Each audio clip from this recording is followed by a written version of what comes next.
Chairman TMC Rizwan Abdul समी की जानिब से अमीर खसरू रोड बहादुराबाद में शजरकारी मुहिम का इफ्तिताह। कराची शहर में बढ़ती हुई आलूदगी को खत्म करने के लिए शजरकारी वक्त की अहम जरूरत है। चेयरमैन टीएमसी जनाब माहौल दोस्त दरख्तों के साथ फलदार दरख्तों को भी ज्यादा से ज्यादा अहमियत देना होगी।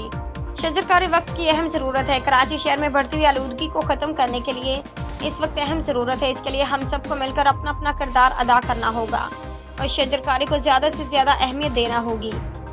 इंशाअल्लाह के इज़हार चेयरमैन टीएमसी रिजवान अब्दुल समी ने अमीर खसरू रोड बहादुराबाद में शजरकारी मुहिम के इफ्तिताह के मौका पर किया। इस मौके पर उन्होंने मजीद कहा कि सायादार दरख्त की अहमियत से इनकार नामुमकिन है। बढ़ती हुई गर्मी और मौसमी तब्दीली में सायादार दरख्त बहुत अहम किरदार अदा करने के साथ आपकी सेहत पर मुस्बत असरात मरतब करते हैं। हमें चाहिए कि माहौल दोस्त दरख्तों के साथ फलदार दरख्तों को भी ज़्यादा से ज़्यादा अहमियत दें। इसके लिए ज़रूरी है कि हमें मालूम होना चाहिए कि किस तरह के दरख्त हमें लगाने चाहिए जो माहौल दोस्त होने के साथ फलदार भी हो। शजरकारी मुहिम में यूसी चेयरमैन जुनैद मकाती समेत इलाका माहिदीन ने भी पौधे लगाए, जबकि इस मौके पर चेयरमैन टीएमसी जनाब रिजवान अब्दुल समी ने सड़क पर झाड़ू लगाकर सफाई मुहिम का भी इफ्तिताह किया। उम्दा में पकाएं और जी भर के खाएं।